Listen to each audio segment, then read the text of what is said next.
Another huge fight, another monster on the other side of the cage. I mean, you ever look at the guys in the UFC and say, hey, give me a pass, man. Why do I gotta fight the top guy out there every time? I didn't sign here for passes, man. I've been with every organization in the world. I always fought the best.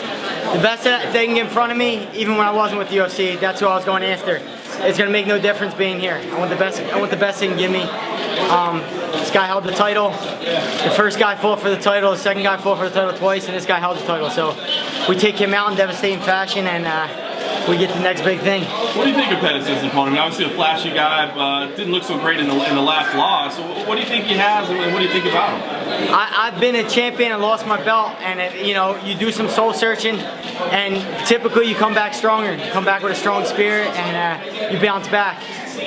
Regardless of what he did, the preparation, how strong his spirit is coming in, it's not going to be enough.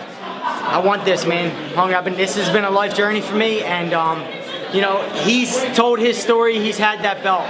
His time's over. Everybody knows his story. It's old. It's time for me now. What do you think about your UFC run so far? I mean, you've had some tough goes against some real tough. Not happy. I'm not happy. I'm not. And in a way, I'm kind of glad I'm not, because it made me non-complacent. Getting ready for this fight, I feel like I still got a lot to prove to myself. Haven't got comfortable inside the cage yet. Haven't even had a good time with you guys yet.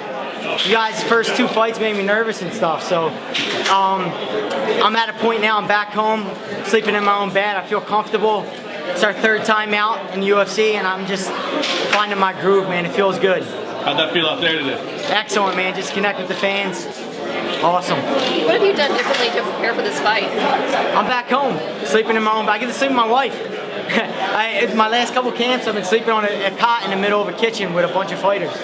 Not seeing my kids, feeling a bit guilt-ridden. It's not a good way to live, not a good way to go about your day. So I need to readjust some things, because a lot of times your everyday life can affect the way you perform and affect the way you do things inside the cage. So need to get back home, find my comfort zone, be with my friends, my family, and the people that I started this journey with.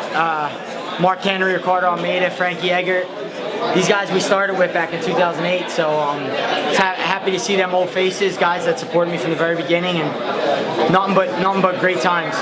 What's your diet and hydration regimen like right now ahead of weigh-in? I'm not super. I don't make this complicated, man. A lot of guys like, oh, I'm gonna get this and that and make a science out, make it too difficult. I've been a guy to come with my cup, my mouthpiece, maybe a thing of water for hydration. That might drive you. People might think that's crazy, but I drink water for hydration. I mean, you can't complicate things. Water. I barely ever IV'd. I may have IV'd 5 times in my career, so the IV thing don't bug me. I'm good, man. I've been drug-free and all natural my whole life, so I feel good.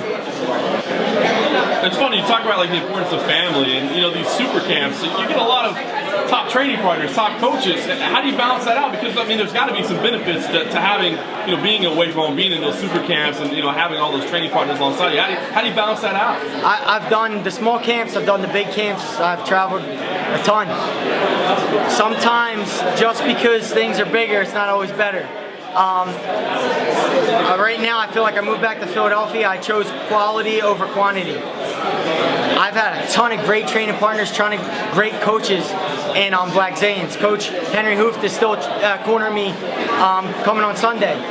But I needed to downsize, consolidate a little bit, and get a lot of attention. I've been making fundamental mistakes that shouldn't be made in my first 2 fights. And you need someone paying attention to you to clean that up every day, I think I didn't add anything. I just took away a lot of mistakes, cut the fat, took away a lot of things. It almost feels like this is your UFC debut. I mean, you do feel like you seem incredibly comfortable. It feels like this is almost like your first real fight. I feel that way.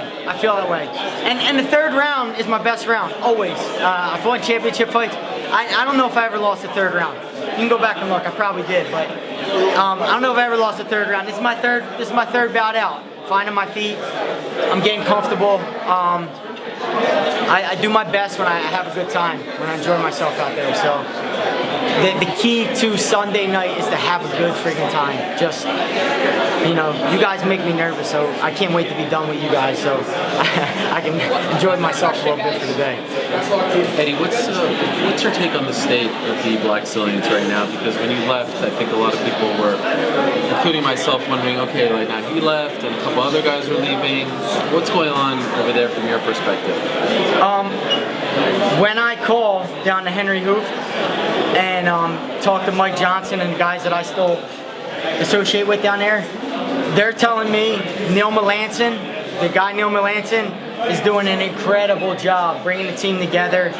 They have more of a sense of camaraderie than they ever did, and things are just going even better than what they were when I left. I didn't leave. Please stop writing headlines. I feel it's better that I'm back home, and you guys are making it out like something's bad down there, or I don't like the Blackzilians. I don't want to not be friends. I'm friends with Mike Johnson, friends with a ton of guys down there, and they're great training partners and coaches. For me, my home is Philadelphia. Just how when I left Philadelphia, you guys didn't say, "Oh, he's leaving Philadelphia, something must be bad." I was just moving, that's it. I was just trying something out. Didn't work out, went back home. Home now. There's nothing going wrong in Florida, nothing going wrong in Philly. Just trying some things, and you know, Philly seems to be where it's at.